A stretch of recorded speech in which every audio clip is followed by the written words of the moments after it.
I've been writing about media. I've been a journalist with CNN, with ABC News, with my own company, Global Vision, for the last a long time. I was accused of being seriously over the hill. I hope that's okay, Max. I'm sort of gray-haired old fossil. However, I began in 2005 to try to find an issue to make a film about after making a film called WMD about the media coverage of the war in Iraq. What would be a subject that might actually bring people together? What would be a subject that a lot of different types and classes and races could relate to? And, you know, in thinking about that, healthcare was one of the issues. There were a number of others.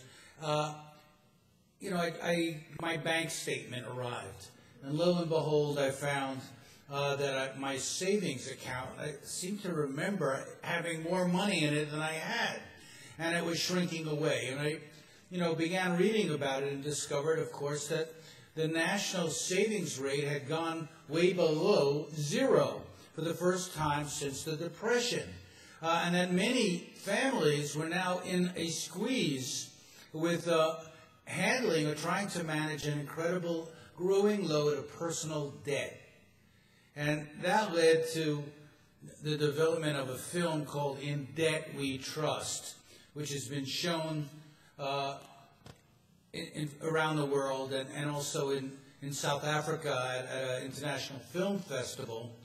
And it was in South Africa, really, where I first became aware of the movement for debt relief and debt forgiveness and the whole struggle of the Jubilee movement and various third world activists to try to put the debt issue on the agenda. Bono became involved.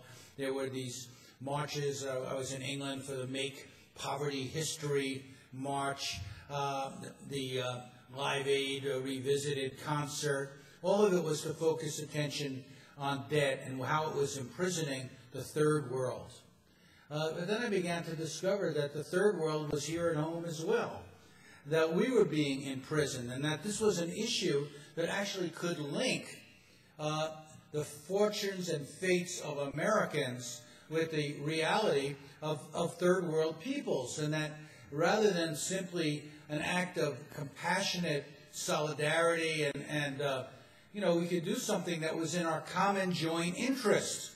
I wrote to Bono, who I knew I had worked with on several different projects, and he never responded to me, but I was proposing that if you want Americans to care about African debt, show a little concern about their debt. Because a lot of people still think of, you know, the West as being this incredible center of affluence without realizing how Western economies have changed, how we've gone from a society that makes things to a society that buys things, that the icon of our economy went from being the factory to being the mall. The consumption was driving our economy, and that debt was driving consumption, and that our banks had become part of this process of financialization, the creation of a credit and debt complex every bit as powerful, maybe more powerful, than the military-industrial complex, but far more invisible, far less, you know, people were far less conscious of its impact. And it was then that I decided this is an issue that's important. We made this film. I've just finished a new book called Plunder, which looks at subprime, the subprime issue, not simply as a mistake, as a financial problem, but as a criminal activity, something that must be investigated and must be prosecuted, a white-collar crime wave that has transferred wealth, billions of, hundreds of billions of dollars from the poorest communities in America to the richest institutions in the world. And in an illegal and improper, discriminatory, racially and otherwise manner in which people were actually duped into taking on more debt than they could afford. So the question becomes, are we going to treat this as an interesting, quote-unquote, oh, what an interesting speech you gave, Mr. Whitney. It was so interesting. You know, an interesting subject or a part of our agenda for change and action. Are we prepared to do something about this issue? Can we reach out to the millions of students in America who are imprisoned by dead, up in a plastic prison, higher than their pupiks, as we would used to say? Can we get information, articles, films, and other things out onto campuses and communities across America to organize a campaign for debt relief in America? That's our challenge now. How can we find a way to unite people? And that's an issue that I'd like to hear more about from you in questions and discussions. It's not just about the interest rate. It's about our lives. Thank you.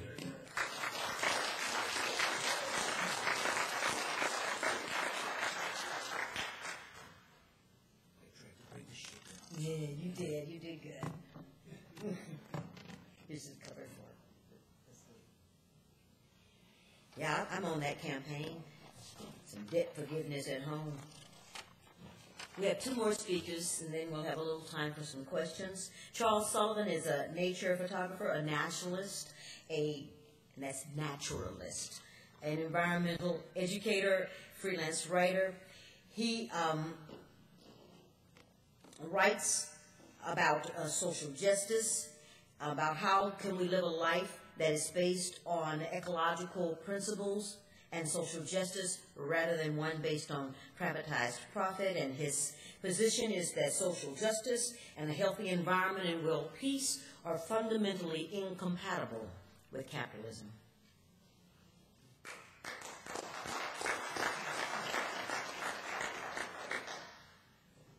Thank you. One of the core tenets of ecology is that all things are connected.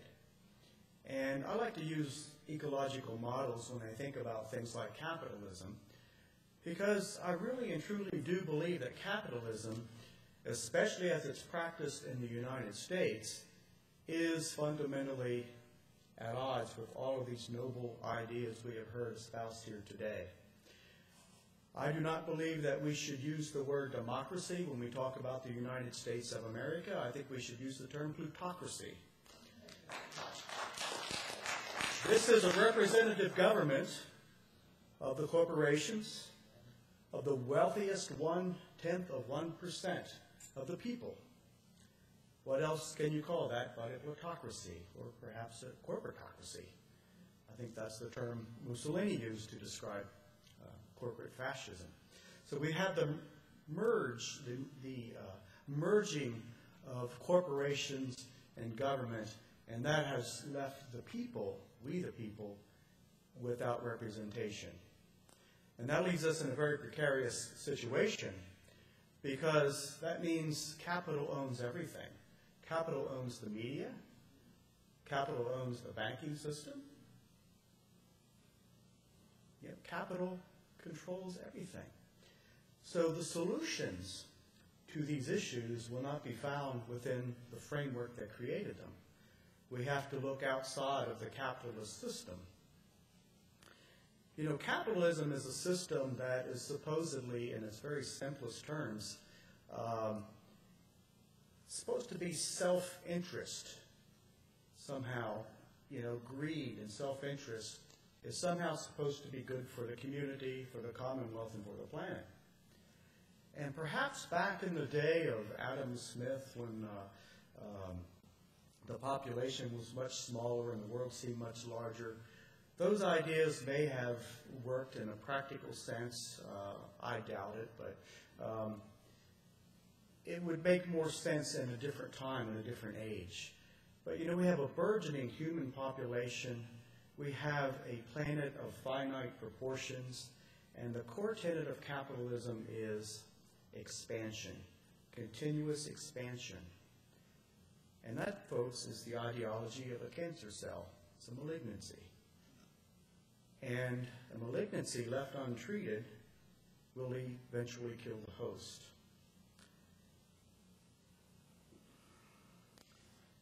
Everything is done for profit. Nothing is done because it needs to be done or because it's good for the people. We have the war in Iraq because corporations are raking in billions of dollars. There's something like 150 corporations in Iraq now, U.S. corporations, that have taken in over $50 billion in profits.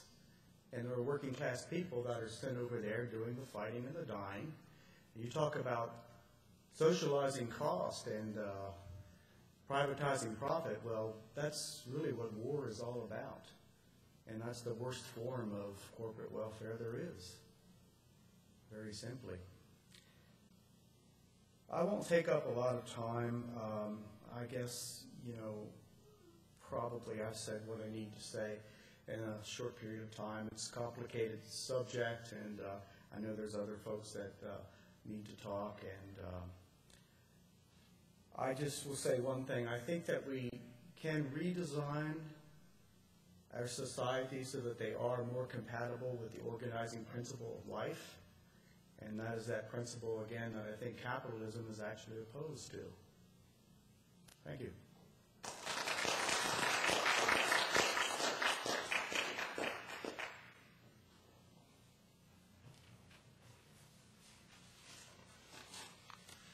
Our final speaker, but no, definitely not the lesser of speakers, is David Schweikert.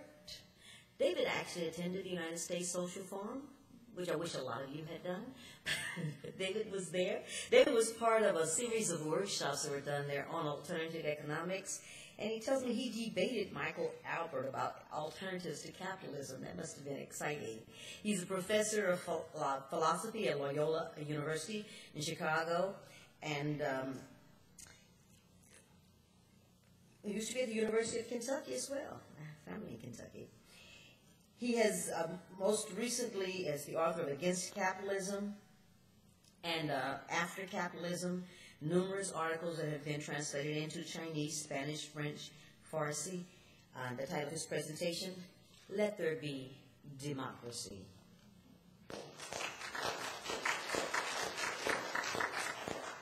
Well, thank you. I also will be brief, but I've got my talk should be follow up exactly to yours and also to Max, because I also want to talk about capitalism, and I want to go back to Marx. I want to say a few words. The title of this session is Economic Exploitation, and I think there's no better articulation of the fundamental structural problems of exploitation than you find in Marx. What I think few people haven't realized that Marx's critique of capitalism is actually a democratic critique. And it points to a democratic alternative to capitalism. Marx's critique actually has two parts to it. And one part we haven't touched on at all here, all this is about exploitation, and that's the notion of alienated labor. Labor, Marx points out, is fundamental to a human being. It's the way we make a contribution. It's the way we develop our potentials. And yet, when we're at work, we have no control over our work. This is particularly poignant today, and I like to raise this with my students. I say, why is it we live in a country that talks incessantly about values of democracy? We crow about it. We try to spread it around the world. We elect our presidents. We elect our governors, our mayors. Why don't we elect our bosses? Why, when you go to work, do you have no democratic rights anymore? And the initial reaction from students is always, well, I never thought about that, okay? And then the second reaction is, well, it must not work. Democracy, it's too inefficient, and so on and so forth. And I say, well, but we know that's not true. In fact, there have been hundreds of worker-run, worker-owned cooperatives around the world. They've been studied intensely. To my knowledge, there's not a single study out there that compares a comparable democratic firm to a comparable capitalist firm that shows that the democratic firm is less efficient. Almost always you get the opposite result, because in a democratic firm, every individual gets not a wage but a share of the profit, so every individual is motivated to work efficiently for the firm, and also to put social pressure on colleagues to also work, and so on. So it does work. In fact, it's curious that the famous Winston Churchill quote, democracy is the worst of all possible systems, except for all the others that have been tried from time to time. And we all embrace that politically, but the fact of the matter is it's also true about work. Yeah. So that's So there's an obvious solution to the exploitation of labor that way. Democratize labor. Democratize the workplace. But there's a second element in Marx's critique that is more developed in his later work, and that turns on the notion of surplus value. The idea here is working people create the social surplus in society, but have no control over the disposition of that surplus. Now, what do we mean by that? When we're talking about surplus value, essentially we're talking about investment. All of a sudden, we're talking about all of these complicated financial instruments that are out there now in the world, okay? Remember, the fundamental point of all of these investment mechanisms, stock markets, bond markets, derivatives, all swaps, all of this stuff is there for one functional purpose. It's to mobilize the private savings of private individuals and get invested back into the economy, okay? But notice, when you're relying on the private savings of private individuals, those decisions are up to the private individuals because it's their money. They can put it wherever they want, okay? But where they put their money is going to affect all of us. You know, what a society invests in, or whether it invests at all, or whether it invests abroad, that's going to determine the character of our economy in the future, and yet we have no control over that. In fact, it's a very, very clever system that has evolved over a period of time, and it relates specifically to the kind of crisis that we're in right now. We've evolved a system because we depend on the private savings of the wealthy. We've got to keep the rich happy, because if they get unhappy, they won't invest. And if they don't invest, then we're all going to suffer. We're going to get an economic crisis. So it's not irrational that the Federal Reserve jumps in and bails out Bear Stearns. They're saying, well, it might bring down the whole economy. We don't want that to happen. Well, that's true. If there's a financial collapse, it doesn't just hurt the investors. Who cares about the investors? 1 minute. Okay. Quick 1 minute alternative to relying on private savings. Tax-free investment fund. There's a very simple solution. Don't rely on private savings. Look at all of your enterprises out there. Impose a flat capital assets tax. So we generate our investment funds publicly. We then channel that back into the communities on a per capita basis, so regions don't have to compete for capital. Every region gets their investment fund every year. They can decide how to use it. Do we want to start up new businesses, allow businesses to expand, use it for infrastructure? Let's democratize capital. So the solution to getting beyond capitalism is two-part slogan.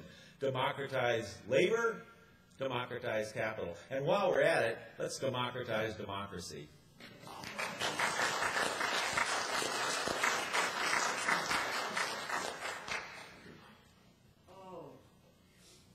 All right, I think we've an incredible array of ideas here, and I want to just sort of bring it home. I want to talk, exploitation of workers. We talk about exploitation of workers, and probably one of the worst situations we have in the United States today, the exploitation of workers, is in New Orleans, where workers from Guatemala, from other small countries are being enticed to come to the United States. And the visas that they're issued are actually visas issued to the people employing them, so that in essence they come here as slave labor. And it is an incredible situation. The exploitation of the elderly and the working poor through these faulty mortgage products. So exploitation of our children. When we listen to marketing experts and marketing companies talk about branding children by the time they are 2 years old, so that by the time a child is 2, they are so loyal to a brand, to a McDonald's, to a Nike, that for all their life they will not ignore, that this will be something that they will buy forever and be faithful to. When we talk about exploitation, water is probably the worst exploitation going on in our country right now. To buy bottled water from Coca-Cola is even more insane. To take bottled water that's been taken from a municipal tap with bromine added, put in a bottle and sold to you for 50 times the cost it would cost you to turn on your tap. Exploitation. To exploit the American people to think that their water sources are so unsafe that they have to buy bottled water. Exploitation in this country goes many ways: through health care, through youth, exploiting our youth and offering to them two options in our culture: to go, three, to go to college and come out weighted down with debt, to go to the military and put your life on the line, lose your mind, lose your psyche, or go to prison. Because any one of those three will produce capital. Exploitation of our food, when Monsanto seeks to own seeds. Own seeds. So farmers can no longer farm their land, turn over their crops. You set some of it aside to seed the fields next year, instead every year returning over and over again to have to buy seeds. An incredible exploitation of the food market, of farmers, of all of us. In a world where food very soon will have no nutritional value, but will cost us plenty. I'm sure you are burning with questions. I'm sure you have your own examples of exploitation, economic exploitations that you've experienced and that you're interested in exploring more with the panelists. So I'll be glad to take a few questions, and you can direct them to the panelists that you desire.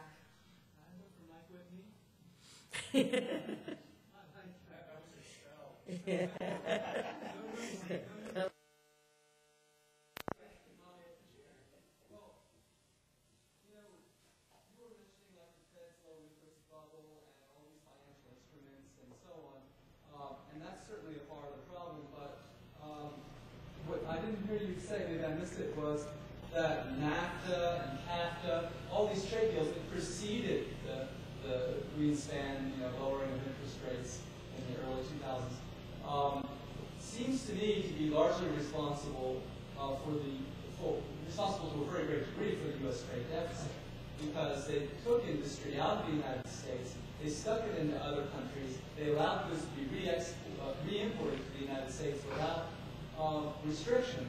Isn't that creating the conditions where we run up a huge trade deficit?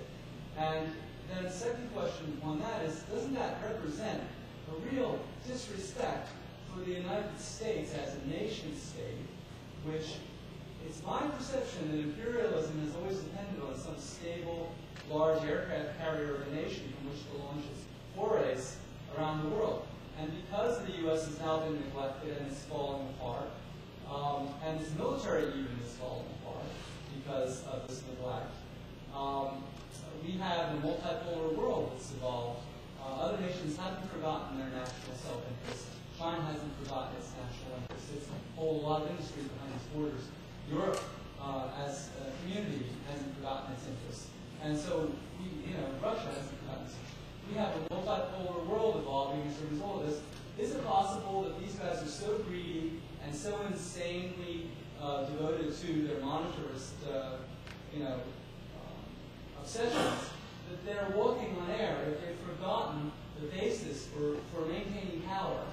And are we in a situation where the U.S. could actually be brought to heel by the rest of the world? And isn't that a good thing? Yeah, no, I think you're right. I think their globalist ambitions have exceeded their capacity to maintain and keep things together.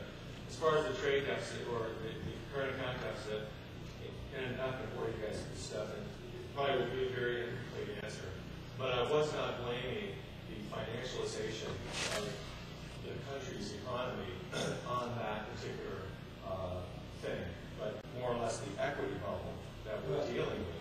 But there is the problem, and of course NAFTA, CAFTA, and all these things are aggravating that very much. But there is the recycling. Remember that the current account, we're told that this $700 or $800 billion a year current account deficit is really a sign of our robust economy. But we're told that as an advertisement, as a public relations campaign. It's actually going to be devastating for us in the long term when we start paying with higher interest rates. But what's happening is that, people correct me if I'm wrong, that debt is circulating because, remember, we're buying their cheap stuff, they're taking our greenbacks, but they're holding on to those greenbacks and those U.S. treasuries. And what's going to happen when the economy starts to falter? They're going to be able to come in with their sovereign wealth funds and buy up our industries for pennies on the dollar. And when our market crashes, I mean, the plunge protection, the rest of it, they're holding this thing up because they know when it unravels, some of our major industries are, you're not going to be saying, oh, no, not you, Dubai, because we're not going to sell our port steel. They're going to be selling whatever they have to. The guy's got a greenback, He's going to buy your stuff, and they're going to buy the best stuff. This is created by U.S.-based companies, this problem. It's all part of their engineering. And the people who would be doing the buying would be mostly the sovereign wealth funds of other nations, would they? It's not the same people who created the crisis who will be buying things up for a nickel on the dollar, is it? I want to pass it off to someone else. Can I add a brief comment to one point, not to the general question, but just to the remark that the military is falling apart? Because the most powerful military this planet has ever seen, which claims the capability of destroying a target anywhere on the globe within 60 minutes, is not by most measurements falling apart. The fact that it can't do things that are literally impossible, it can't do things that no military has ever dreamed of doing, that it's not omnipotent, doesn't mean it's necessarily falling apart, and doesn't mean that the solution is necessarily to make it even bigger than it already is, which is the conclusion that a lot of people draw when they say the military is falling apart and we're straining it and so on. So I just want my 2 cents on that phrase. So it seems like it's overextended compared to, It is overextended, and it is extended beyond where anybody else has ever extended, and it shouldn't be. Right. And that's why Latin America is able to get out from under the U.S. boot to some extent. And a lot of people who are concerned about furthering U.S. imperialism are worried about it. We know we had a tax to the people of Iraq to maintain their struggle to keep the U.S. occupied, so I can't go into that as well. Yes. The most powerful government in the world, the most powerful medium in the world is money. Right? What about democratizing money on the principle, an hour of money for an hour of work? Just like one person, one vote, 1 hour of money for 1 hour of work. I think it relates to what each of you has said, although it's something to ponder. Who wants to ponder that? Well, I can just say, ultimately, we could move in that direction. I think you have to get beyond capitalism before you can do that. And I think what I'm talking about in terms of democratizing work and democratizing capital sets the stage for pushing further than that and overcoming some of those kind of inherent inequalities that say some work is worth lots more than other work and so on. But you can't just immediately step in and issue new money that's targeted like that. So that's sort of the principle of the ethic of money. Yeah, yes. In Morgan County, where I live, we're having that debate now in West Virginia. There were some folks who were trying to create currency, and it's going to be based probably more upon barter than actual money. And the value of the debate we're having is, how do you value labor? Is the labor of the brain surgeon of greater value than the janitor? And I would argue that all labor contributes to the well-being of the community, and therefore it should all be equal in a democratic system. That's, to me, how it should work. And so that's the debate we're still having. We haven't resolved it yet, but it's been an interesting discussion.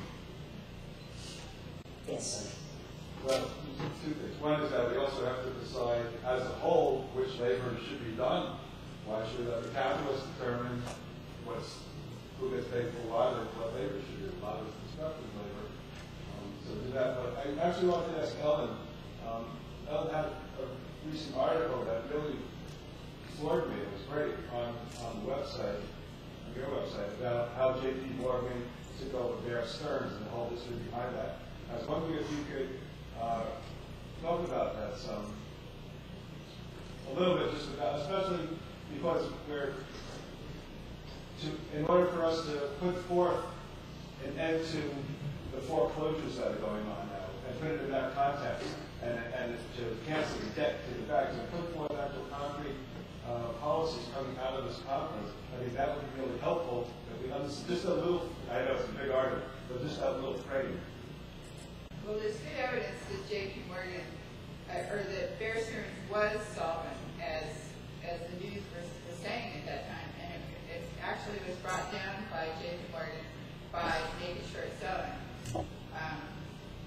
But if you're talking about solutions, one solution I hadn't gotten a chance to do with the homelessness thing that I think that related to subprime is that every single subprime homeowner has a good defense to foreclosure, probably, because the reason the banks took on these subprime loans was that they had no intention of bearing the risk. You know, they moved them all off their books and turned them into securities and slice, as Mike Whitney said, slice them all up into tranches and sold them off to investors.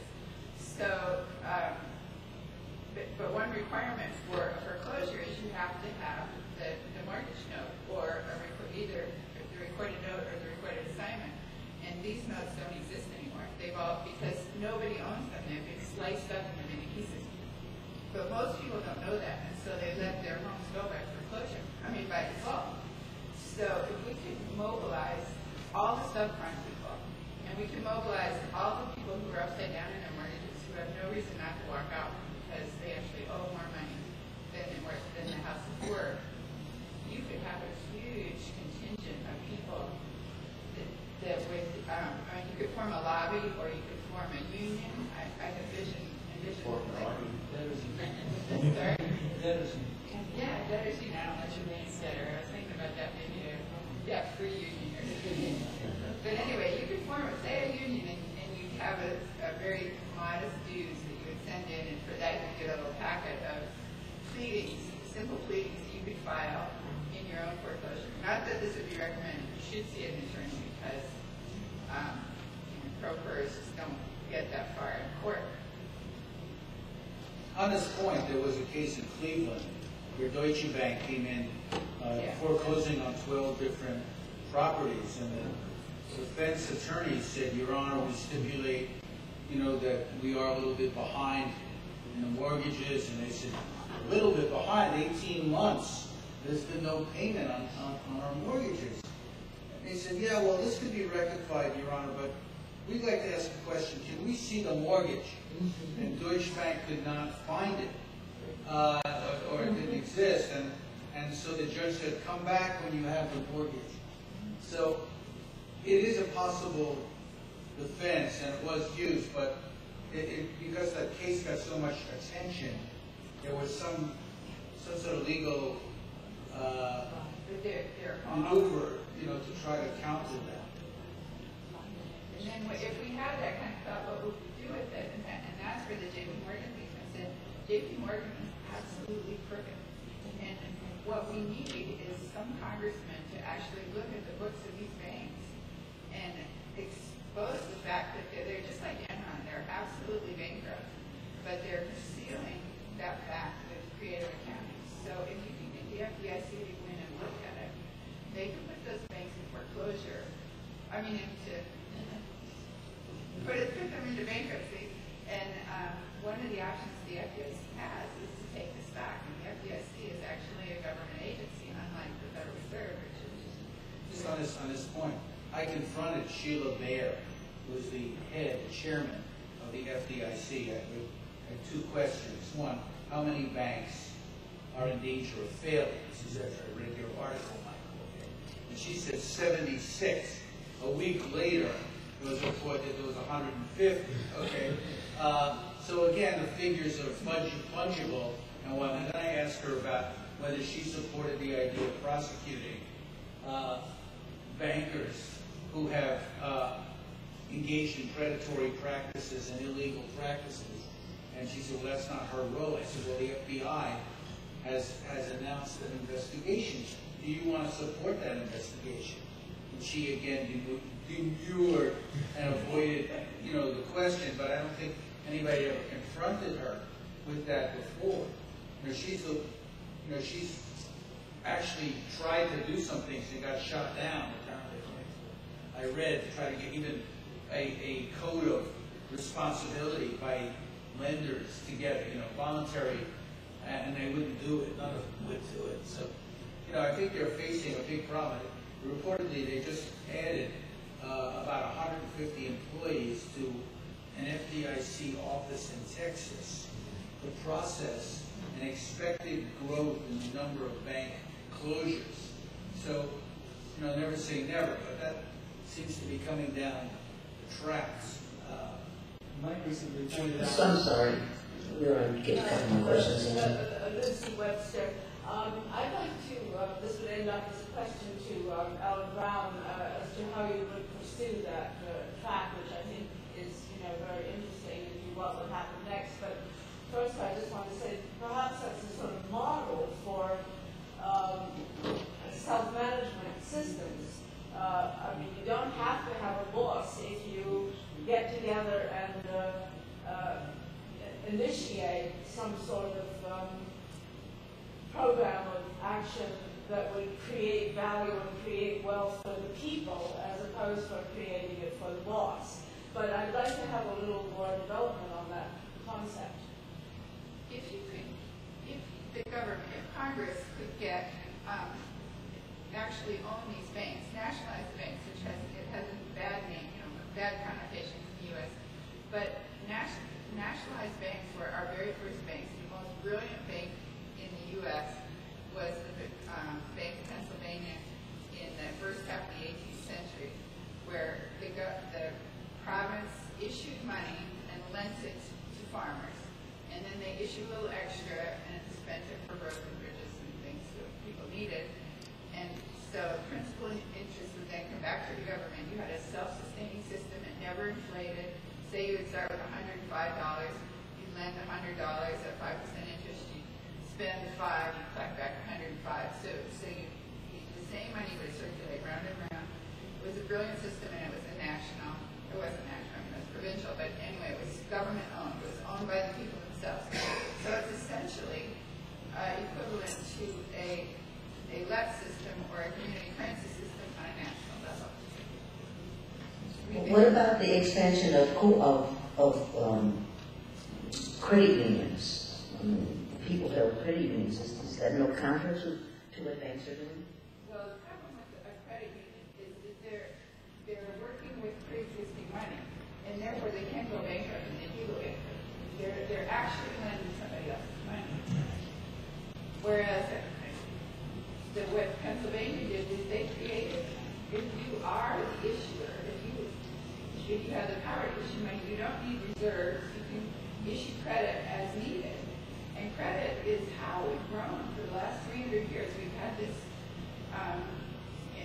unlimited ability to issue credit. I mean, we've actually faked it and pretended we had all this money that we didn't have. We've gone around the world and bought out the world with money that didn't really exist until it was borrowed. But which is bad because all the profits went to bankers, to private people.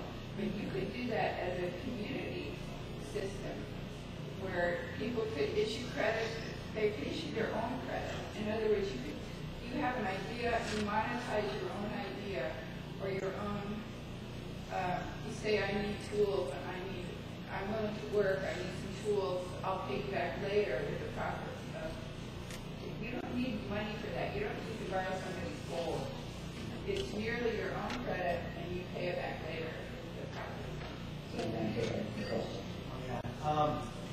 Well, I was just sort of interested in terms of what's next, what's the future. I mean, we talked a little bit about looking at the case studies of cooperatives for economic development, suggesting the idea of defaulting loans for rural countries and passing legislation in motion and grassroots things to at least bring that idea more attention. What are some other ideas that is opening the question for things that people as activists, what are the things that we can rally for to bring to life for solutions?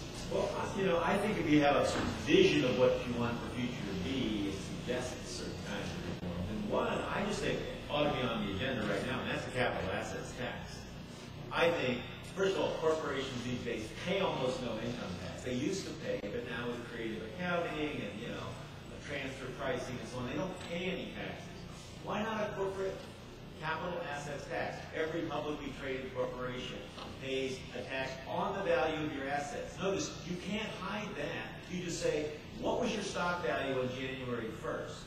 How many shares did you issue? Multiply those two numbers. That's not high-powered math, right? That tells you what your capital assets are worth. Put a percent on that. A small percent to start with. But establish the principle that capital ought to be taxed. Okay? And then use that money all of that money goes back to communities on a per capita basis to be distributed for public investment or a public bank to make loans to do businesses, things like that. But I think the principle of capital assets tax ought to be on our agenda, as well as support for cooperatives, support for workers. A lot of workers, an owner is retiring, he doesn't have an heir, but the workers don't have the money to buy the company. Well, why not, federal funds to help workers loan the money to workers so that they can buy the company and run it as a cooperative. I mean, I think those kinds of things, could be part of a progressive political agenda, right now. I'll also add to that something would have to be put into place to avoid monopolized decision making over how to spend their money, like everyone was talking about, so it did get recycled back into private hands and stuff like that. And I would also just add to that, I think the most important thing is just organizing at a community level, like you're talking about we didn't want to say debtors, but that type of thing.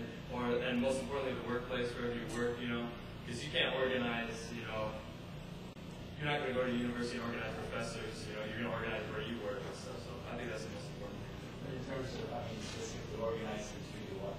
Whatever the issues are on the community, if you can take control of your community or take control of your workplace, then that's inspiring to other people. And that's where you can affect some direct change. So like take control, you mean like form a cooperative and say, hey, we can be doing the same thing. Yeah. In this business only collectively. Yeah, that's eventually what you hope to lead to. But just organizing that. The Australian green bans in the 70s are an example of what you were saying, in which the workers met with communities and decided whether they were going to build what they were told that they had to build. And many times they mixed it. They tore down community, tore down trees. So combined people's development with ecological issues, unlike here in this country. And so I think like Can I add one thing? I think the public policy that we should be demanding of our government is that all of this money that's going into killing people should be going into creating jobs, building green energy. In addition, we ought to consider the possibility of taxing, rather than people's income, people's pollution of our environment, tax carbon, tax fossil fuel destruction of our environment. If we don't have these kinds of policies, forget anything else we're dreaming of, because we're not going to have a place to live. So. Yes. People, I think, are not the only resource being exploited. It's all of the resources. Are there any options for having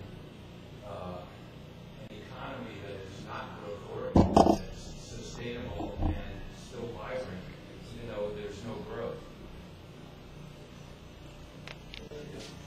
Oh, yeah, I was going to say, one of the interesting structural features of a democratic enterprise is that it does not tend to grow. Because when you grow, because capitalist firms try to maximize total profits. So the more sales you got, the more people employed, the more money you're making. So there's an inexorable tendency to keep expanding. But a democratic firm, basically, if you're going to expand, you got to take on more people. But that divides the profits up by more people. So you don't have the same tendency. So I think a cooperative economy is one of the crucial features of that, is it doesn't have the same expansionary dynamic. And in fact, when there's a new technology or something that comes along, you can use that so instead of producing more, let's work less. Okay, that works just as well, and that's a lot more compatible with ecological sustainability, an economy that uses its technology to give people more leisure rather than ever more consumption. I think that's a structural feature of cooperatives that is not widely appreciated. Not as much competition over resources. I don't think anything meaningful is going to happen, though, unless we address the ecological issues as well. And the core issue I see is overpopulation. And if you talk about overpopulation, they call you a Nazi and everything else. But we are overrunning this planet, and we are destroying the interconnected food webs on this planet by our activities. And I don't see correcting anything until we really start addressing that human population issue. Yes, sir. From what I understand, the closest example to what David Schweiger has talked about, and some of the others have alluded to, is Mondragon in Spain. Can you talk a little bit more about that? First of all, how many people are familiar with how that works. All right, maybe half or not, so you're not going to get a thumbnail sketch, and then maybe talk about being devil's advocate. If it is such a great model, why is it not catching on more throughout Europe or other countries? Well, I just say, a quick thumbnail sketch. It's a network of cooperatives that started back in 1956 by this Roman Catholic priest who's an exile, this little town of Mondragon in the Basque region. It developed into a network of economies, then it developed its own financial network. It is now spread outside of the Basque region. It's now the 6th largest company in Spain, by far the dominant economic actor in the Basque region. It is, I believe, the 3rd largest employer in Spain. So it is, if there's ever been a demonstration that democratic worker-run enterprises work, even at the level of size of a major corporation, Mondragon is the example of it. Now, there have been criticisms about Mondragon because it's expanded outside of Spain and it's expanded outside of the Basque region, and not all of the expansion has continued to be democratic. It's fighting within a capitalist world, and it's arguing sometimes that we don't have the luxury of doing that here and there, and so on and so forth. So it's complicated. A lot of that debate goes on within Mondragon itself, but there is no question that they've established you can have very sophisticated, high-tech production run effectively by workers democratically, electing worker councils that appoint management and advancement of the workers, and that the priority be in the region create employment. You don't send jobs out to cut costs. Your financial decisions are motivated about profit. You want to be profitable, but you also want to increase employment. And I think that makes it a fundamentally different structure, and does need to be. I think it's a world historic experiment that's going on. People here may know about it, but the vast majority of people in the world do not know about it. Or back. Just a comment on what Mr. Sullivan said a minute or two ago about population being the dominant problem we have to address. I think it has to be population times consumption. Okay, because our footprint is a lot larger than an Indian living in some country. So we need to suck up to that, cowboy up to that, and modify our behavior significantly more than anyone else. Okay, we're like 5% of the world population. We consume, I think, 25%. But it's that product. Right. That's the important thing. And I was brought to task on that by an Indian reporter about 4 years ago, and so I need to pass that on. There was a gentleman here. If you ever see the around Venezuela, they might be establishing a whole country for it. Yep. And that's the spread of the rest of South America. They're starting to cooperate. Countries are. Yeah, they heard the Venezuelan session earlier, just before this one. I think they're looking at 50,000 cooperatives that are being set up. They're not all working in so long, but there's an enormous experiment going on.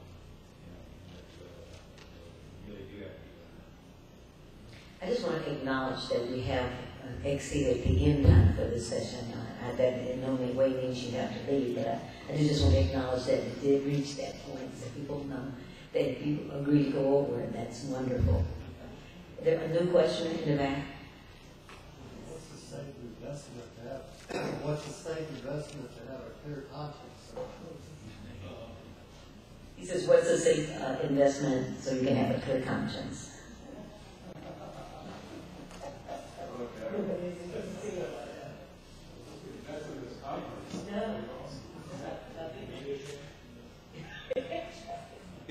Can I offer become a producer instead of a consumer?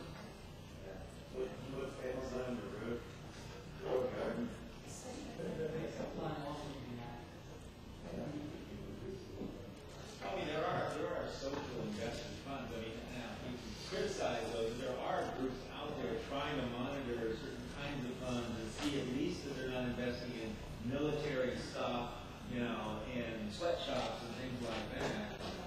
And I think that those movements ought to be supported, because even in a democratic economy, you're going to have to make hard decisions about what to support, what not. There's this idea that corporations need to be responsible morally for things. I think those principles, I think we should support, those kinds of efforts. Even though they're all going Co-op America lists, I think on their website they have some investments like that you might want to check out. There are indexes of alternative energy funds. I mean, there's a lot of wonderful things. If you want suggestions, just see me afterwards. But you're doing wonderful things for the planet. The general comment I would make is that if one is producing green energy things and creating jobs that way, particularly if it's done in a sort of cooperative management way, I'm not too worried about population growth, and in any case, population falls off when people have employment and when kids don't die. But I think we should also be thinking in terms of a global approach to these issues, and sometimes regional trade integration is a regional integration of various sorts. It's actually a healthy thing in the context of preventing conflict, so that's an important point to keep in mind. And one last question. Is anyone reading Dmitry Orlov yet? Yes. Has it come out?